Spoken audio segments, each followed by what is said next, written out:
Alright guys, welcome back. This week on Christian Coast. To our like-minded painters conversation with JC. So now let's just go to the next phase, mate. Like, I don't know what that's like to try and go, being a rock star, nailed it. And then you come back to Brisbane with your young family, wife, three girls, and then you think, what next? What was that? What was your thought process there initially? Yeah, I think for me, I suppose there's a year where you go, it's finished, and until you don't actually realise how much the machine powderfinger was until you stop the machine. You go, holy shit! How much it took? How much energy and stuff, which is great. You know, I'm not complaining. It's great, and so I let that sort of breathe, and I said yes to everything. Because you know, when you travel, like being a footballer, you miss weddings, you miss birthdays, you miss all that stuff. So I just had a year of saying yes. Yeah, and sure. just said, yeah, I do that. Yeah. And so I had a nice year doing that. But also in the back of my mind, thinking about my next move, I suppose. Mm. I did look at buying I love motor cars and stuff. I looked at buying an Aussie racing car series. I'm not sure if anyone knows those little motorcycle engine things. So I looked at buying the category actually with the mate of mine, and pulled out. Something wasn't right. But then looked at the printing business. Another guy. I don't know anything about printing. I don't really care about printing, but that through those things that taught me a couple good principles that I still use. Like, you know, for one of the guys who was buying with, he's a very successful businessman, and like he just has a deal. He said, "That's it. That's what I want. I'm not playing a game. I'm not going to sit there and just back and forth. That's what it's worth. Yeah, I'll pay that if it's not." Yeah. So then after that, I sort of settled. I was thinking about a bar, and then I finally went, you know what? 3 years is gone. 2 years is gone. I know music.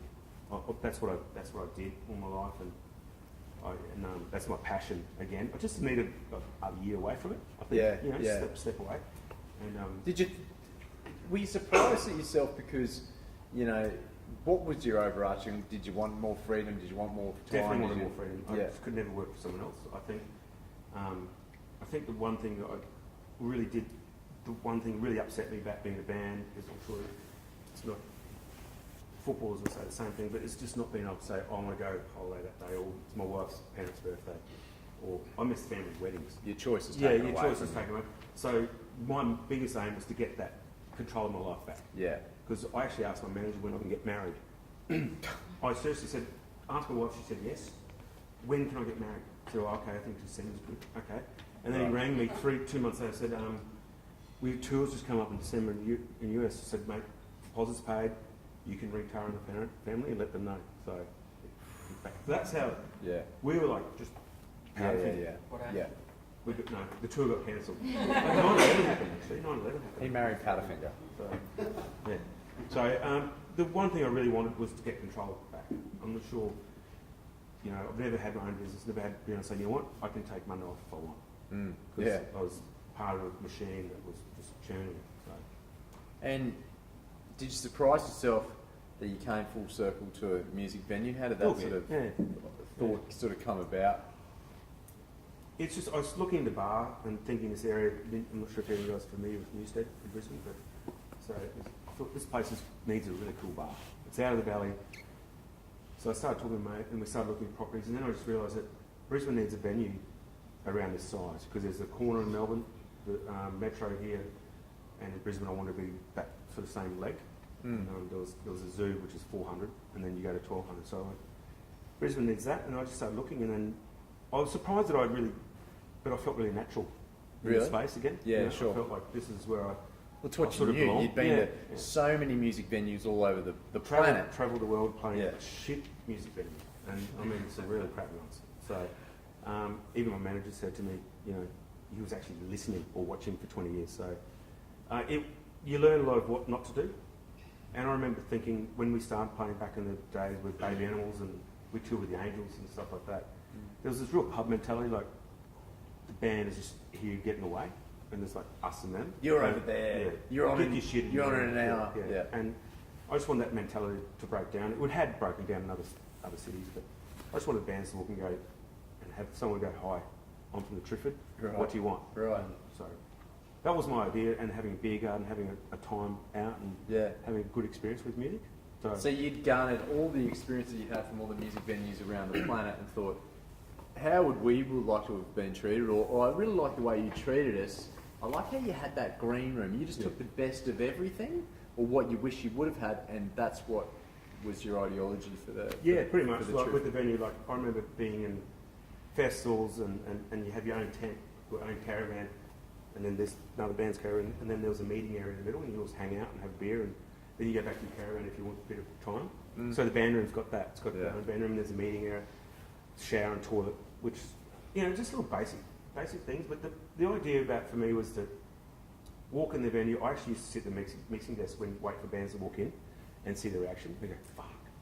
Because it's this old World War II hangar. We've got tiles, looks like it's a tube station. And that was there existing. So it was it's just a big it's a empty music space. venue right in the middle of the valley, and there was an existing World War II hangar there, and you saw it and went, yeah, baby. Yeah, pretty much went, this would be amazing if I could pull this off. So, and people walk in and they go, wow. It's got the wow factor, which is not a square box. I mean, even those days when we were building with the builders, who I don't own the property, I own the business, but I said, why don't we just do this? No, why would you do that to this place? So, it's got character. and it ended up winning the Queensland Top Architecture Award, by the way.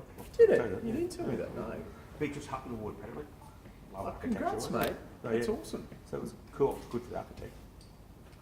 Because what he's created there, if you ever go to Brisbane, check out the trip. There's not only do they have these incredible bands there, but it's so strange about Brisbane where there's such a lack of imagination, where our biggest asset is our weather and the river, and yet there's just no great beer gardens anywhere. And what JC has created is this, with this World War II hangar, which is the gig space, and then you've got this great, outdoor sort of old sort of, Fisherman's Wharf sort of Broady tab sort of Anyone's been to Broady beer Tab? garden Yeah. sort of feel, like Australia 1983 sort of feel, which is unreal. But then there's also this great sort of, you've got in some really container sort of Containers, architecture as It's all well. shipping containers and stuff, so we fit out those as bars, toilets. We researched, like at night you're sitting there researching with a bottle of Pinot and sharing We're ideas, researching. Don't Tara, I'm just researching. And around the world, like in Texas, they had all these containers. And if you look at what they do with containers these days, it's amazing. So it was really, and hadn't been done in Brisbane before, so we're pretty excited. I know Melbourne's got a couple of places like Grub and Section 8, so we're looking at these other places. So it was actually really, it was a really great time because it was really creative. You're actually doing stuff, and then you wake up next day and have to go and watch out the variations, come and build as variations. But anyway, once a week meeting with variations. Let's have a chat about that, Because because trying to, like I was saying before, and all you guys, to create a business is just hard work. There's a whole other education you've got to get yourself into. How did you find that process of, I'm gonna start a music venue and everyone's gonna come, it's gonna be the best? And well, I had this belief, Chris, that if I just, I think I thought it was Kevin Costner, if I build it, they'll come. And this is amazing, it's going to work, but seriously, I didn't. I underestimated how much work it is, and I'm sure you guys all share that with starting a business, that how hard it is to get from your idea to where you actually make money or become successful, or to stay afloat. Those things. I reckon that was the hardest thing. I didn't expect it to be that hard. I just thought. I was, to be honest, I've been pretty blessed with the powder thing. I'm happy to say that. And we worked hard. We got respect and we got success out of it. So I was naturally thinking it was going to be the same. I hadn't had anything that challenging for a long time. Right. But it's that's what you do it for. You challenges and you push through. What sort of challenges did you find, mate, like on a day-to-day basis? I had to deal with builders, which is crazy. I don't know why I put myself in that position. And dealing with variations, I think I mentioned before, and you had to sign off for everything. Like if I didn't sign it, I had to agree that the variation. We had to agree was it theirs or ours. It was like a constant fight. It was with the builder, which was overdone over a table with coffee, done nicely, but we knew what we're doing. And also you had to sort of bone up on the education so that you could actually say that Or no, don't you do that, put that there? Like, Yeah. how would you even know how to do that? I didn't. Yeah, Just right. you know, you don't know that stuff. You just sort of. Yeah. I spent Do your very best. quick learning curve, and go back to I think for me it was about what I saw in my head, and just stuck to that. I just didn't let anyone tell me otherwise that it was going to be different, unless it was going to be better. Do you know what I mean? I wasn't taking a step back, so that was something that. And I think that goes back to what you were talking about back in '95. You just got to go riff raff and just stick Belief. to what you got. Yeah. Belief. Yeah. Without being Christian again. No. No, I'm you've not a got, Christian, by the way. and no doubt, like from your career, because you're hugely successful, and you're thinking of like creating this music venue. What were people saying? What was the? Did you have doubters? Did you have Yeah, I had supporters? doubters. My wife was one. She was worried about me being in a venue. Like I've just toured for 20 years, This has been my life. drinking piss with Hoggy, Yeah. and so I'm going to put next best thing. I'm going to start a venue. Yeah. You know, have strippers and coke. No, that's probably the doctor. Sorry. So no, she was worried, and some friends were concerned because it's a big investment. Yeah. But I remember saying I was actually going to fishing. You know, I love fishing. Going to Fraser Island fishing with some mates, and we just hit the beach. And I said to my mate, not since Bernard joined the band in '89 have I felt this strong about something. Like Right. that thing just went up for me. I think I'm on the right track. Wow. And Yeah. it just went, I can see what I can see. I don't Yeah. expect everyone else to see it. Yeah. So even people from the builders said, I thought you were mad. So, which is good. And what was that moment? What was that giving birth moment for you, mate? You know, when it all sort of came together and you sort of went, "Holy shit, I did it!" Yeah. The opening night, I think, for me. Yeah. Right. Sitting back and having a full house and knowing for 2 years I've discovered, I've sort of tried to plan how people are going to get from here to there. I don't know how people are going to go, but it was in my head. Traffic. How do Right. people go and move around the venue? So, Yeah. and to see that come off and people go, oh, I didn't think people were going to sit there. Fuck, that's cool. And you know, and then sit there and watch the band play with the full lights and the Yeah. full thing and go and try to have everyone's trying to talk to me. I said, you know what? Just tonight, can I just watch a band? Can I just watch the first band playing here? And that was the moment for me. And it was a long way from, you know, it was over 2 years ago. Any hassles that night? It all go to like just No, the toilet's backed up. Yeah. The toilet's backed up and the ice machine didn't work. No. We had 1,000 people there with 2 toilets. Oh, Great. Awesome. and The toilets never had that much shit in it. That's what happened. The street, it blocked up from the street. It wasn't us. So Oh, okay. It's an old system in the street. So you were pretty close to not being able to serve alcohol that night too. yeah, we got our license that afternoon at 4:30. Didn't sleep much that week, I can tell you. Yeah. But how are you feeling that morning on? Where you had your Nervous. liquor license, you've got the biggest people in the industry coming to check out the Triffy. This is your debut. Yeah, it's pretty nervous. Yeah. There's a bolo over the road. I thought we'd just do takeouts. We'll just go, okay, we'll go to Eskies. Bring him in. Just go and get yourself a six-pack and bring it in. That was I our- love that was our JC's best. old school. This Oh, old is the best. school. Everyone- Bring him in, fellas. Probably would have really taken off. Yeah, it would have been a good idea. What was dream band for you? You know, have you had one of like a I've got heaps of dream bands, but band I'll tell you a you're band I'd fan like of? to have. Me not all, but they're not coming. Don't say that. Well, not yet anyway. There you go. I'm working on them. Sunny Boys, I grew up listening to Sunny Boys and started a band with Hoggy. And Hoggy and I met at school because I was wearing a Sunny Boys shirt, and we became friends and the band sort of started from school. So yeah, Sunny Boys came and played with Triffitt. I was like, Wow. that was the coolest moment for me. I bet. Yeah, it was really cool. And So it was the you- original lineup of Sunny Boys, was the real deal. That's pretty crazy, mate. It was great for me. When Hoggy saw that you were wearing the Sunny Boys shirt, hey man, Yeah, you I blah, like blah, them blah, too, the buddy. conversation. Yeah, I like Then Powderfinger, Mm. and then Powderfinger disbanded. You start the Triffid. You get your favourite band in playing at your Yeah, it was venue. awesome. It was like the best day. Yeah. So good. And Richard Berkeley, which is because we spent a lot of money and effort. We actually, before we even started the venue, we had sound testing before we built it.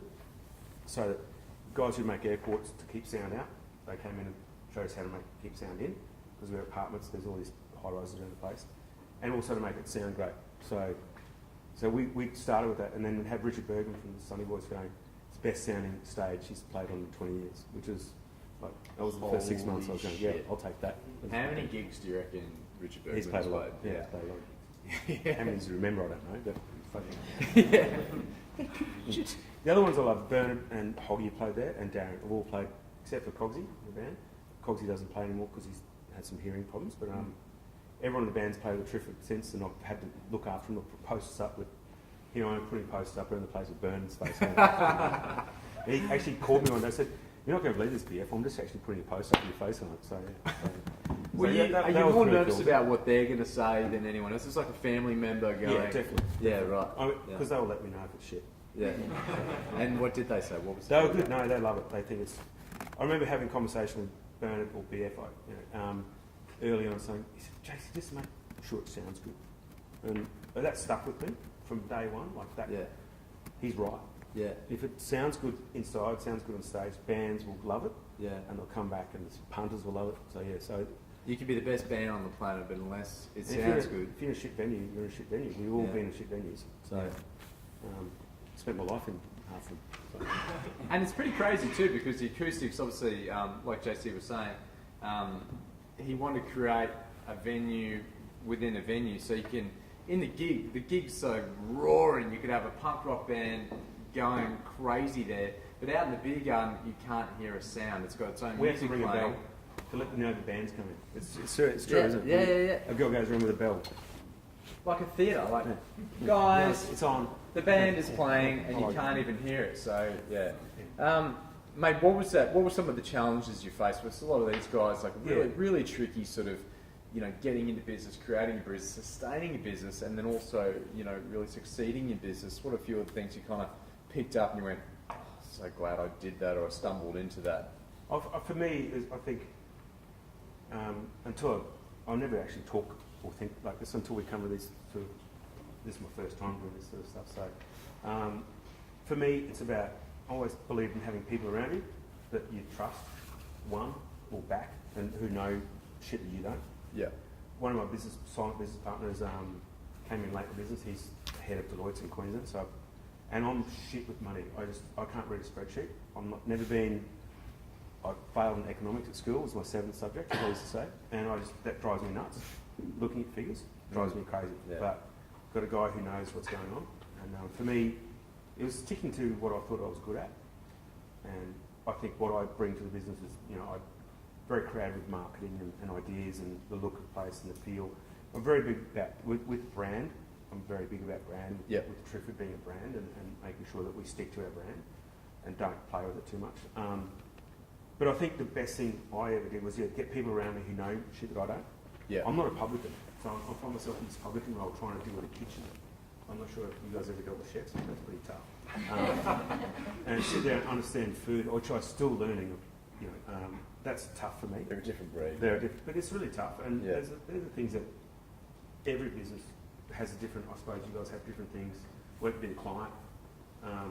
One thing I always feel is sometimes you back your gut feeling. I do. I always back my gut feeling. Right. And if if I think this guy's going to be, or person's going to be a dick, I'm sometimes right.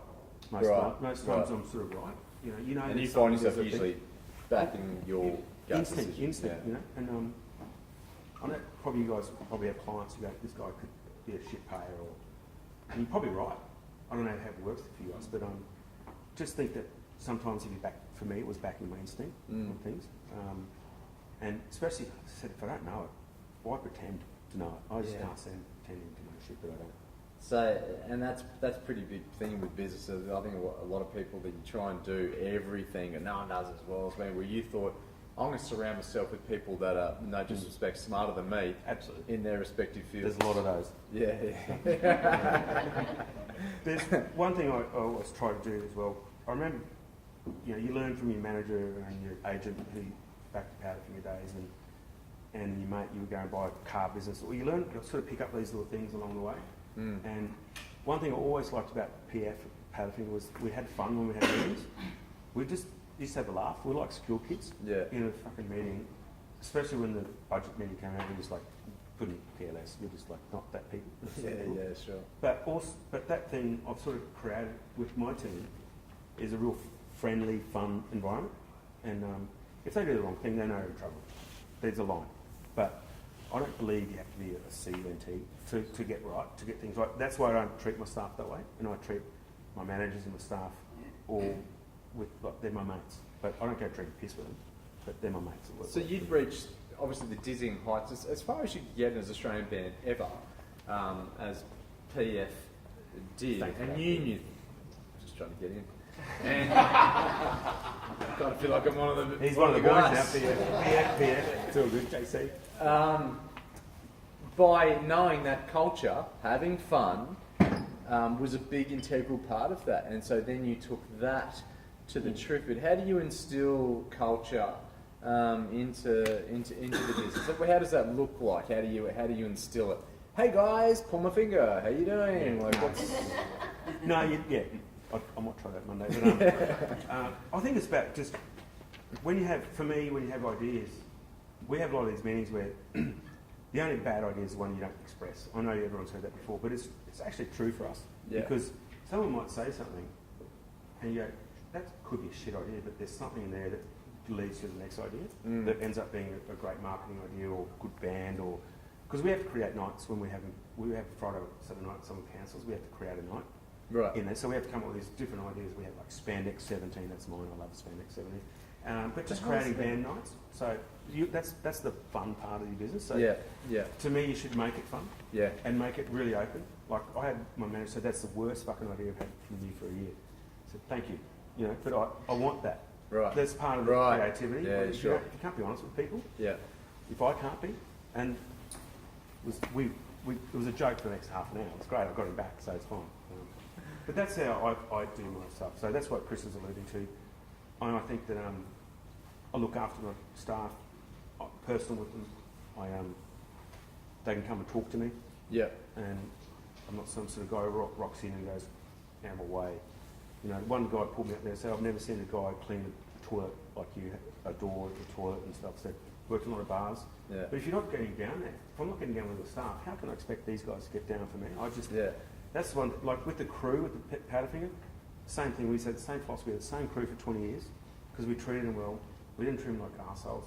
Yeah. You know, we didn't throw guitars at them and you're an idiot. We're successful because of you. We shared it. It was always a big sharing thing for us. And I've taken that attitude into Shrifford, and I'm liking doing it that way. That's my way. Yeah. It works for me and makes me Culture's happy. huge though in business, and I think to ask your staff their ideas and their questions, it makes perfect sense because they're in the front lines all the time. They know more about They're the in your business than I do. business all the It's time. like, you know, Yeah. They're the ones who are taking the people over the counter, serving beers and getting feedback. I'm trying to walk around, but I'm not serving beers. So Yeah, that's right. I've got to give them credit. And the proof's in the pudding. You're having to see that is that because it's a it's still a fine line business, though. between it's not about being their friend and we're all friends. You've also got to be the boss as well. Yeah, And so there's a time to be the boss, isn't it? There's time to be the boss. Yeah. They're both the same, but they're just the same character. One knows. Tricky one to mark. Yeah, but for me, it's like they know if I'm friendly and happy, and that if I'm not. Yeah. It's just they know there's an issue. I don't have to yell at them. Yeah. Just say, hey, let's have a chat. Yeah. So I had some issues with people. I just brought them in. I'd take them really personally. Say, hey, listen, I just want to know where you are. What's going on here? Are you still here with us, or do you want to move on? Get them to tell me the story. I don't. You know what I mean? I don't find that yelling at people. I don't know what you guys do, but that's the way it works for me. Because you were telling me early on that people were saying that you need to be see you next Tuesday to get anywhere as a boss, That's what people think. and you kind of went, and that was kind of the resounding sort of message essentially, and you went, oh, I don't think that is really It true. doesn't feel good. to Yeah. me. It just. I want to go to work and enjoy my day. I don't. That's the other thing for me. I want to go to work and enjoy, which I do. I'm really blessed. I've always enjoyed my work. I want to keep it that way. Yeah. And by being see you next Tuesday, it doesn't feel comfortable for me No. to put on my game face. Yeah. And be this and that, and then be friendly to everyone else. I don't know. Just that's not my way. And a lot of businesses, they treat themselves as a silo and they go, this information's mine, I don't want to share it, this is how I do things. Whereas you kind of really had a crack at sort of, asking questions of people in the same industry, in the same sort of genre as you, because you had a great thing. Well, I'd rather be stupid than broke. Yeah. I just asked mates of mine who got venues and setting up bars. Well, I don't know how to set up a bar. And they'd come and say, well, you need to just how many balls? And they would come over and help me out. And we're mates. We've been mates for a long time. And that's why I want to do business. In Brisbane, the music community and the venues are pretty close now because the lockout laws came in and we all became better friends. And for me, it was just important I don't want to go there and rip a venue out and be more successful. I know I've said it before, but I want to add another piece of pie to the scene. And I think if music in Brisbane, if all the venues can be collaborative, it's a better thing for bands. Yeah. Better thing for people going to see bands. Better for Brisbane. And I know it sounds crazy, but I actually do believe that. Yeah. Which is weird. Yeah.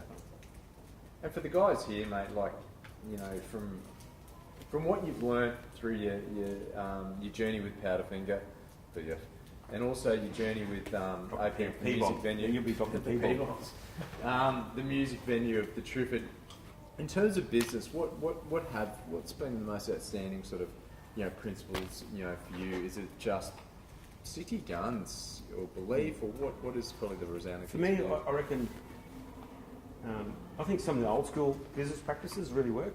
I think with the technology the way it's gone, everyone's doing this and that, and they expect a result. I get on a plane twice a year. You go and see the agents. Go and take them lunch, take them dinner. They go, what the fuck are you here for? We're sending bands everywhere. We love you guys. So that's okay. We're here just to take out dinner and talk and thank you. And I think that old school mentality, picking up the phone, works for me. Sometimes you can take 10 emails to cover one 1 minute call. Nothing beats that. And that's why I'm sort of old school, man. Yeah. I prefer it that way. But I think if you people around me are sort of not used to that. Yeah. Because they're all music dudes. They go, fuck, what do you mean you're calling me? You know? So it's good to call and talk to people. And yeah, for sure. You know, that's sort of, and as I said, I just keep giving back to people and being face to face with them and brutally honest with them. You know, if I don't play games with any of my agents or anyone. That's it. If you want it, that's available. Whatever. So and that's sort of what I work off. Yeah. So you've got many loves. Music. We haven't fishing. You kicked the shit out of that. How long have we been going? Quite a while. I think we've got about 10, 15. How long have we got? Like, runners. How you got everyone else all right? 10 hours. We'll have some questions. So if you've got any questions, JC will bring those out in a moment. But of all your loves, you know, your lovely family in Brisbane, you love cars. You love things that go fast and vroom. But also... Berner calls it traffic, my race. Oh, really? You go and watch the traffic again, Jason. So negative. But fishing, you know, it's something you've loved. You know, you're mad for it. I met Clayton through fishing. So I host a young care fishing tour every year. It started back when just after the band. So I take Ben O'Johnny, who's a celebrity chef, surfing the menu and all that stuff. He's done a lot of stuff. And Gordon Tallis, Ben Dark, all these celebrities. And Clayton came the first year. That's how I know Cogsy. And so I've loved fishing from a little kid. No, that's stuff. My grandfather had a boat and he lived in Redcliffe, so we used to go and catch whiting in Moreton Bay. Yeah. And then so I just started loving it then. First fish when you were a little kid. How old were you when you just got that first fish? Yeah, wow. Yeah. For me, fishing's always taken me to beautiful spots, and I've got a little boat, an 18-foot centre console, and I take it out to Moreton Bay by myself. Spend the whole day by myself. It's awesome. No music, just do lots of rigs and try to catch fish. JC time. Yeah, and then have a swim, go home. Is that your perfect day? It's my perfect day. Really? Absolutely. Yeah, right. Where do you go? Where do you go? Up to northern Moreton Bay. So catch some mackerel, have a swim, go home and have the festival of the fish night. That's my perfect. That's a pretty good day to duck out to Moreton Bay and you send a console and bring in a mackerel for the family. Yeah, it's pretty good. Pretty good fun. And tell me about the trip with Coggy and the boys, Ben Dark and Gordon Tallis. Good lord. Tough one. Who knows how that would go? You guys know who Ben Dark is from Queensland? No. He's the maddest human alive. By far, yeah. By country mile. By country massive mile, palm on second place. Melville Island is in the Tiwi Islands, which is off the north coast of Darwin, on the top of the nation, and it is just a fishing wonderland. Tell us about one of your best days there. Well, you've been to Mackerel Mountain, haven't you? Yes. You've been to the Creek to Coast? I have, yeah. There's a place called Mackerel Mountain. It's true. Mackerel Mountain. Well, I think we're there. You can't Three not catch boats. fish at a place called Mackerel Mountain. 3 boats in there and throwing out hard bodies, and 9 guys hooked up at the same time in a room this size. And there's no birds or anything, you're just throwing random and sharks. It's just one of those things you go, we caught 45 Spanish in a couple of hours. You sit on the boat and go, I'm done. I just need to go home. Yeah. Muscles. Are you deaf from the screaming? Just sweating, just yeah. Because there was no wind, it was October, it was just perfect conditions for fish. Yeah. Just love it. Everyone's been and screaming and shark, and it's great. I've never seen anything like it. It's like, because we'd only just started using a drone, and because we shoot a lot of fishing shows, and you can only shoot, the cameraman's on there on the boat, you can only shoot what's on the boat. Since we've got the drone, suddenly you can shoot the boat, and you've got these crazy shots. All of a sudden we can see mackerel tracing lures to the boat, and then sharks chasing them through the clearest water you've ever seen. It is just fishing. If you ever get the chance, Mackerel Mountain, hit that. Oh, It's like I've been dreaming Melville for Lodge years. is just, we'll be your ambassadors. Yeah, for we life. could. Yeah, they should send us up there. Favourite fish to catch, mate? Love the mackerel, Yep. but GT. Right. Queensland GTs are just crazy shit. Freight trains. Love them. Right. Of Why? course, Because they're the about fight. this big, about that big, and they fight bloody awesomely hard and dirty. I actually caught my first over-meter GT in Weeper, Yeah. and I thought, you know what? It took me 25 minutes to get in the boat after doing five laps of the boat. Mm. I'll just drop a popper in, plastic in it, I'll give myself a break. And another Yeah. metre plus GT. Run. Took it another, so I was 50 minutes. I was on 2 fish, and they kill you. It's good fun. Yeah. They test your line out, and they're my favourites. Because once you get on the boat and you're just shadow. I'll just drop that. I always lost you, man. And exactly what happened. GT's good. So you met, just a little segue here, you met Coggy through, because you're just, and this is something that Powderfingers has been a massive proponent of, is really helping charity, and that was something you guys did early on. You did it, you weren't commercial, you never sold out, but if you sold out by any stretch of the imagination, you did it for a reason as well. Like, tell us that quick story, and then we'll go into young care. I think Chris and I caught up the other day, and I was saying about that. We had a plane. I'm not sure if you remember Jetso. They had a Powderfinger plane with Powderfinger. It wasn't for us to drive around in. It was an advertisement. So Did it have your face on? I think so. I'm a bit embarrassed about that, but anyway. You can't remember whether you were on a plane or not. I know the band name. So I can't remember. And so for us, it was a really tough one because it was a commercial thing, and Powderfinger was never really. We haven't licensed our music to anything, a whole NADS or anything. Not yet, anyway. Yeah. But for us to earn some money off putting our name on a plane, we had to negotiate through that. Some guys were cool with it. I was one, and some guys weren't. So, but to negotiate, we always wanted to give charity back. Yeah. There was always a charity component. We didn't know how big the tour was going to be, but so we got Yallery, which is getting Indigenous kids from communities in Queensland, the leaders, and sending them to grade schools in Brisbane, Yeah. as borders, and then they go back and Paid hopefully education to educate these, and go back to the communities and big leaders. Yeah. And we got really close to those guys. So we got some funds, and we put our name. We got Yallery's. That's awesome. So we got some recognition and some cash for that. And also the charity of Young Care. And of course, Young Care. Well, that has Bernard went really to school- touched you guys as well. Well, Bernard went to school with the guy, his wife passed away, Siobhan. She was he saw the need, because Young Care is a thing where if you could be 21 and living in aged care, so which is not acceptable, especially with mind and all that. And so they started this organisation called Young Care. So it's getting kids, or young people, into appropriate aged care. Yeah. And that's where I met Clayton on that fishing trip that I do, and he's been a great ambassador for Young Care. And I still do it. I do a trip every year and something to trip it every year for Young Care.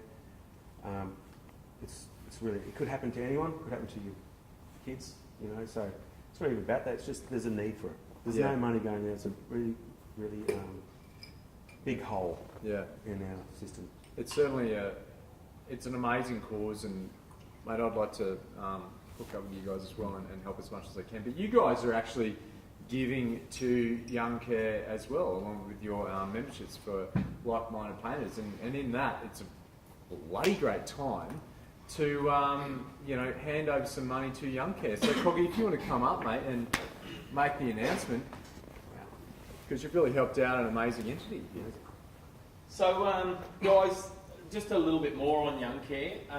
There's 7,500 young people under the age of about 45 living in aged care facilities in Australia at the moment, and there's another 500,000 that actually need assistance.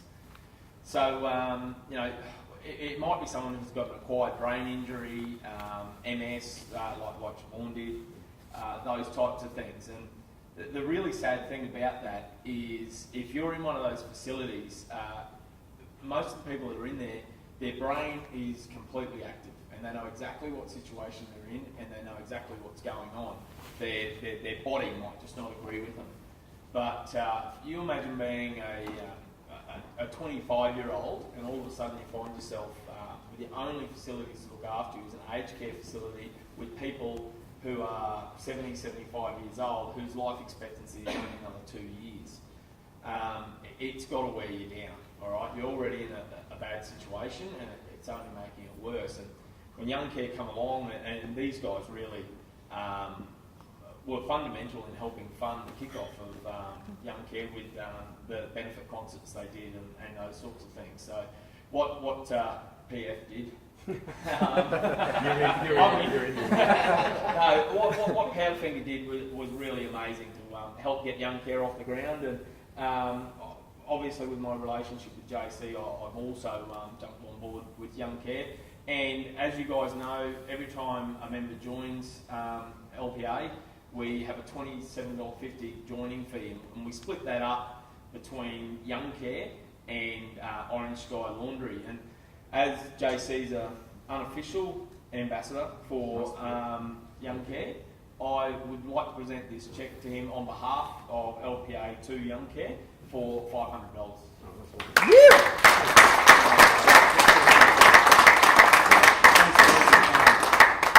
Seriously, the best thing about, apart from the details, but it's just great that people get aware of the charity, and thank you for your donations to this, and they'll be stoked because it also means bringing people into their cycle, in their family. That's what the Young Care is.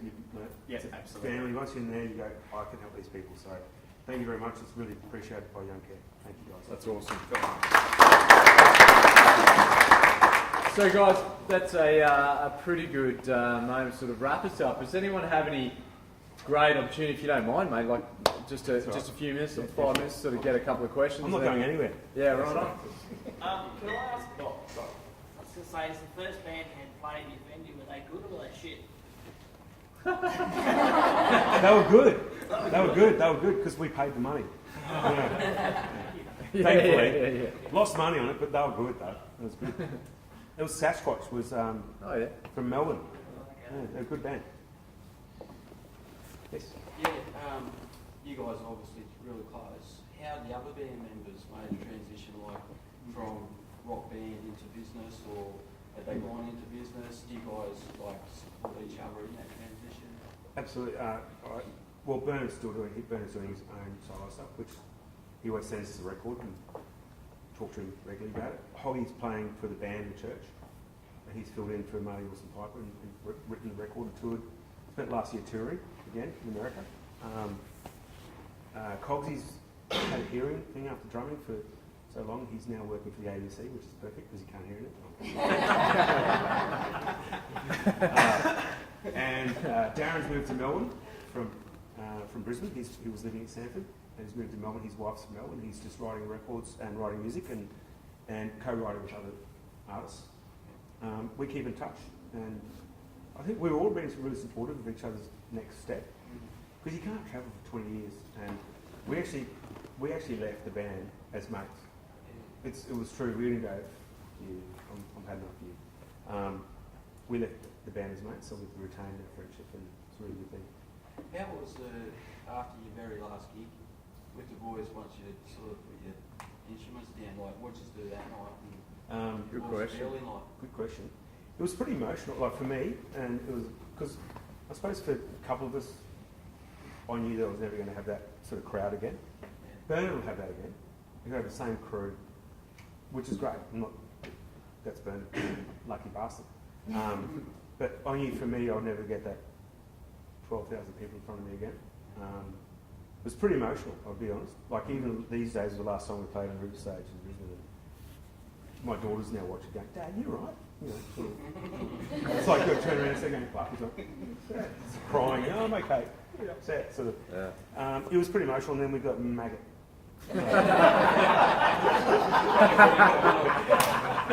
Bad Monday, Tuesday, Wednesday. Have you left and right? Why did the band split up? I think we just felt it was the right thing to do. I think we had 5 studio records, then we went back and did another 2 record deal with Universal, and that expired.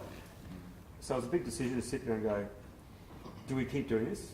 Are we going to be coming... we just didn't see a future for each other as well. We really questioned where we are, and we thought, wouldn't it be great if we could go out as friends before we start tearing each other apart?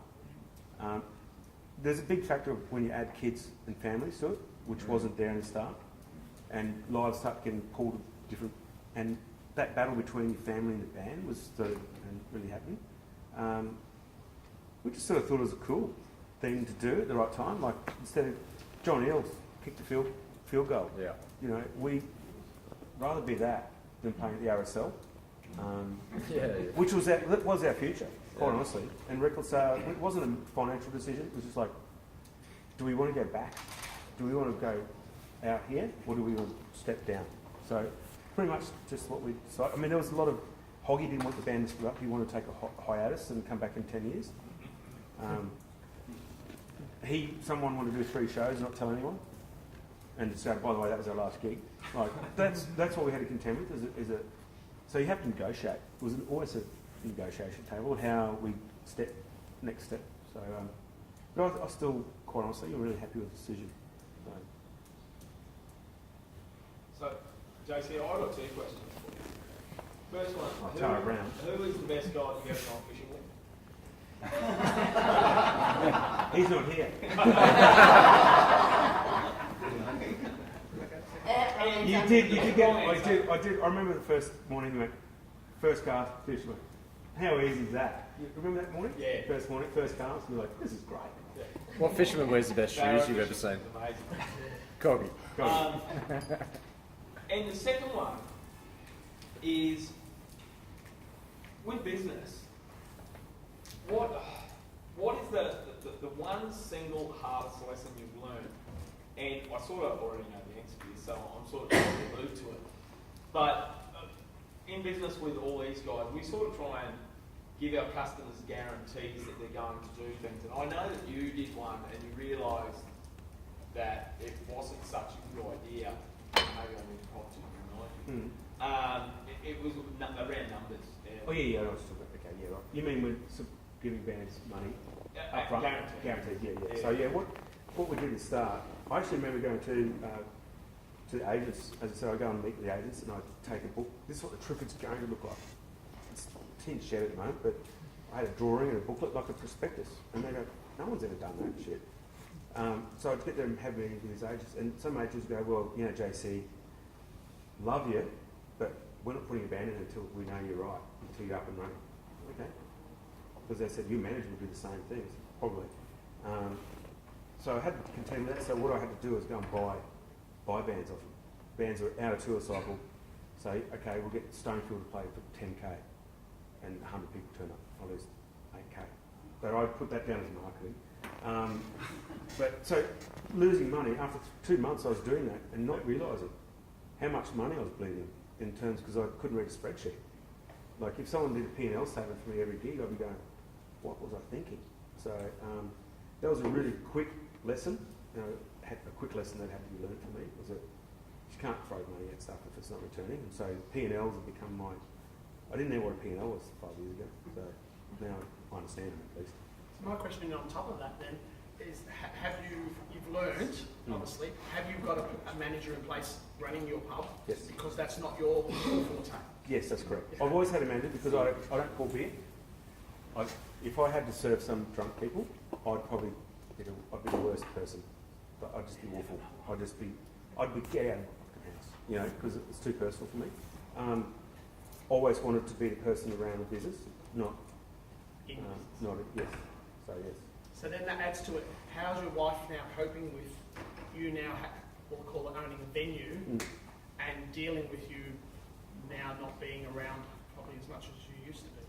Other than obviously when you're travelling, you obviously never. She's pretty excited to have me out of the house, to be honest. But for the first year she did. No, but seriously, it's a lot better. It's because I go to work Monday to Friday, and I go in there maybe one night a week, and depending on the band, if a band comes to town I know, I'll go and see the band, or if I like them, I'll go and see the band, do the shake hands and make sure I'm visible. I do that at sound checks as well. When bands come in, I make sure I'm visible, say hello, pretend that I've got a 40th wedding anniversary on that night. I can't make a pick, but so it's a balance for me to find that line between family and work, because it's a late night venue. That's why I have a manager, because I couldn't do it. I've done 20 years of travelling. I need to be at home with my kids. So, good question, mate. So my question is, a lot of blokes in this room are going to feel sort of an obligation to carry our industry through it in terms of bringing apprentices through and stuff like that. Do you feel the same sort of thing in your industry to bring musicians through? I noticed you've got some mates of ours, Busby and Maru, playing in a couple of months. Absolutely. Yep. I think that's one of the privileges I get as a venue owner is to be able to create and nurture new talent. It's seriously, some bands I didn't know existed when I was in Powderfield. I've learnt now, because I'm in the industry, learnt younger bands. I was in Cocoon for a while with things, so it's seriously, I think that's the most important thing a venue can do. Or we have things like, not trying to promote nights, but we have nights like Get Wise, where we get these young bands that play half a dozen gigs, pay money, get a good food, they bring their mates, free to get in, and they get to experience what a world-class stage is. The really good bands play, Busby Root, Tommy Busby are playing there. Love those guys, by the way. Sorry? Love those guys, by the way. They're good guys. But it seriously is one of the trippest things. It's when I was talking about the prospectus before I took to Ages, and it had a statement about what a Triffid is, and that's in our DNA. I used to talk about our DNA, like always having new artists, and I want to see a band at the Triffid, and then in 3 years' time, I want them to be at Boondall, but I want everyone to have a Triffid stage. So, just another question. I probably see you a whole bunch of times in Powderfinger, I guess. Like one more, just one more. Don't know. No. We'll see what happens. I love seeing the oils back on. It's like, that'd be awesome. Living Type's my favourite song. Oh, really? Yeah. Do you like the film clip? Yeah. That's my favourite film clip. It's like great. Is that? I nearly got killed Bernard that day. It was good. We killed him in lots of film clips. That day when I was driving the car, because I was a car driver, I was a stunt driver, on this track, and he had something, and I had to go really close to him, as close as I can without killing him. Anyway, I went a little bit too close. How Like, close? That close. I want to see how close. Yes. That close. That close. I afterwards went, I really couldn't see him. Yeah, that's right. But I had to pretend I was cool, like I knew what I was doing. I was like, that was a little bit old Volvo, 1980 Volvo. So Thought I'd gone closer, no big deal. No, yeah, that's exactly what it is. Can I ask a question? Two questions. Do you get recognised? Not very often, no. More these days with the Triffid in Brisbane. What about just walking through Sydney to get here? Would you get Nothing. None. No. Do you know how many people know the bass player from Foo Fighters? So, which is good. I love it. So I wouldn't change it. I actually do.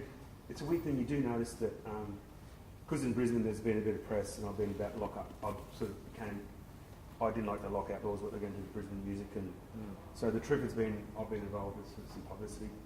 It's amazing that I notice in Brisbane that people go which is they don't pull me up. I just notice that. Yeah. I just do that. No. No. That's it. Second question. these days is obviously famous for the movie Two Hands. Did you meet Heath Ledger? Yeah. Heath was. That's really sad.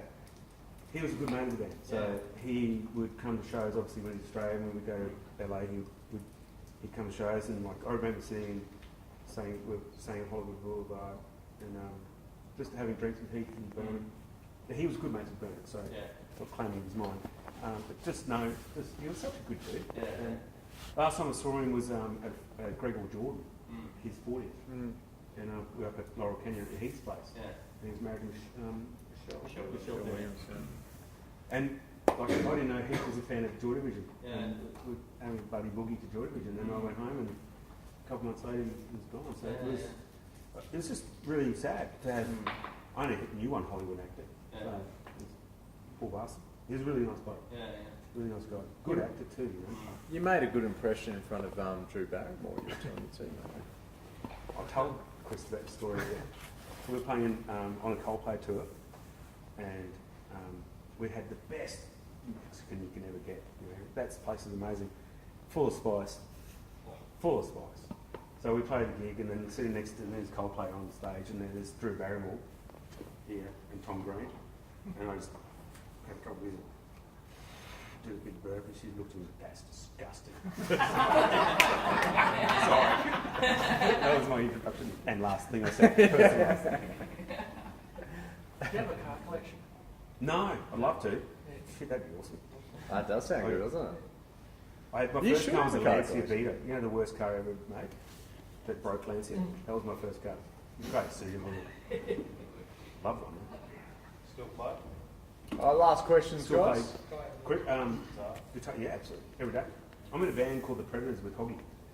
And our original drummer from school, who joined Powderfinger. Stephen Bishop. Stephen Bishop, yeah. So we're a three-piece, you know, and he sings on the drums, and it's just fun. It's just really good. It's so good fun. And Aaron, just blow our next surprise because JC's going to play for you over in the bar. Yeah, I'm all over it. Just Thanks, mate. I'll spare you that. Right up the back there. JC, I used to play in bands when I was younger in the music industry in Brisbane. Obviously not very successful because I wasn't talented.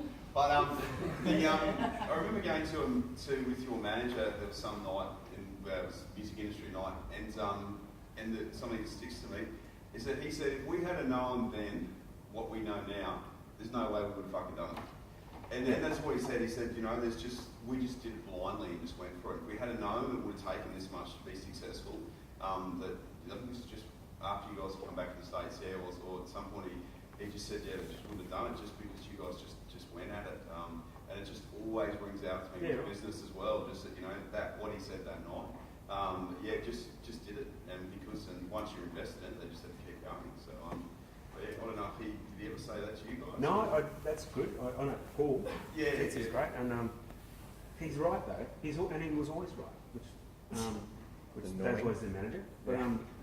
But he learned. Paul was a mate. He was selling steel, and we thought if he could sell steel, he could sell rock. And that's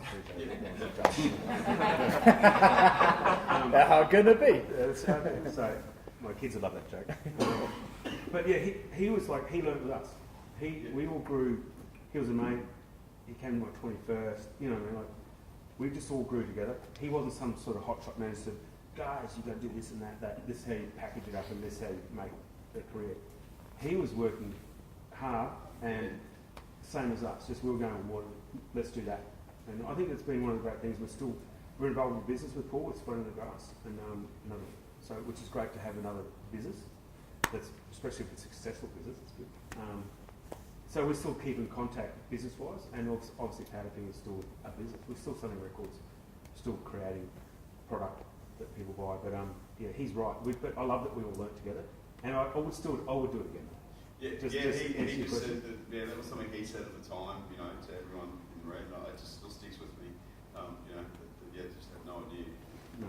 No one did. Just one more question before we wrap it up, which we're talking about making it in the industry now and it being a lot harder, and again I sort of know the answer to this, but I find it quite interesting. Apple Music, how does that affect your industry now?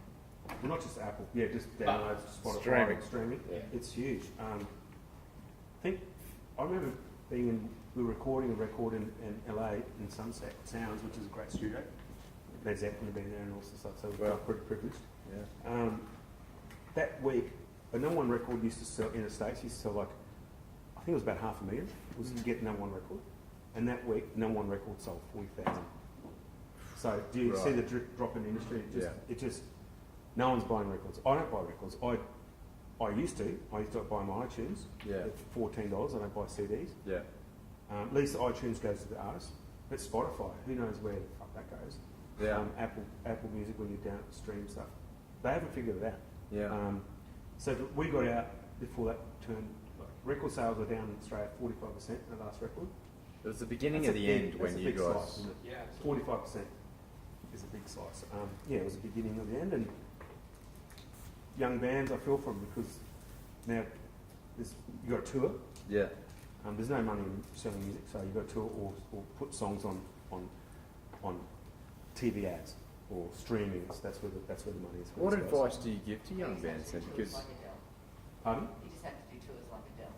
It'd just be amazing. 60,000, thank you. Yeah. 120,000 in 2 months. 95,000 last night. Yeah. What's that, sorry? 95,000 she had there last night. What? Yeah. I was there. Absolutely. Was it awesome? Oh, She's good. How many dollars each? Yeah. well, 600, yeah. Minimum 200. Minimum 200. Adele's coming up after the break. We're going to have a chat to her. Here's Adele at Melville Island. Oh, fucking get off me! How do you come up with your pub? The Triffitt, okay. I was a fan of the band The Triffitt. Remember the West Australian band? When I was younger, I was cool.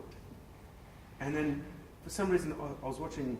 There was an old pub called Chrysler's. There was a Triple Z pub, which is like a alternative music station. And when I was growing up, and I saw the church play there, it was called Chrysler's. And Chrysler's is a John Wyndham book. And I'm not a reader, so I don't know why I remember that. And then I thought, there's another movie book he wrote, it was David Triffitt. David Triffitt, yeah. And I started looking, and I thought, and because it was an old World War II hangar, everyone said, what is called the hangar? And to me, it sounded like a beer barn. I was trying to make something creative that artists would go, that's a bit left, a bit different. So, and I thought about having these plants and stuff eating you was a pretty cool concept. The Triffitt. That's a good name. If I may be rude, you don't have to answer it. I can't wait. Not wait. When, well, I'll go. Yeah, you would. When you get a royalty check now that sales music's down, what does that look like? Other than just a piece of paper, I'm saying, does it look like it's 5K? Does it look like it's... Oh, yeah, I'm not going to answer that, but But is it... no, but percentage-wise, I can tell you, yeah, percentage-wise, it's probably 50. But we still earn revenue. Most of the royalty checks are earned by radio play and television And stuff, not well, they are where you buy, but with that market stops after a year. When you release a record, you get a royalty check because there's an intellectual property to your CD. Yeah. There's a check that goes to the record company. There's an intellectual property of the songwriters, which goes to that's a royalty check, and that's good for about 6 months while people are buying records, and you're getting radio play. Then it drops off to some, so it peaks and goes like that. So it's currently like that. Yeah, because the perception is that every time, like the day you come or these days, Does that or answer it's your placed on the question? radio Yeah, now. no, so it's not too much a big up. No. Yeah. But people think that you're making just dollars I'm every Paul McCartney. Yeah. Not, I would love to be Paul. not so much the case. Yeah. Guns N' Roses have got 3 albums in the top 10 at the moment. Do they really? Yeah, 3 albums with Guns. Yeah, that's accurate. It's 3 hours touring though. Like, Yeah. Yeah. What, the old albums are charting again, aren't The old ones are Yeah. Wow. They had 3 records, didn't they? Illusion 1 and 2 and the first Appetite. one. Oh, lies. Lies is That's on an the EP, spot. was it? Don't forget Nah, spaghetti. oh yeah, I suppose so. It's spaghetti incident, nice. Yeah. You got the feeling you guys finished Well, up before and this there was becomes about a to be cars turned spaghetti over. incident. What's that, sorry? You got the feeling you guys finished up and there was about to be cars turned over. People were gutted, so... That's good. Perfect time to quit. Yeah, I don't know. Like, leave them wanting more, as they say.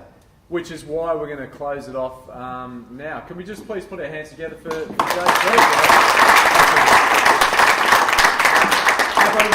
Thanks very much, guys. Unreal to have his time. I'm Thanks, not going mate. to do a half an hour.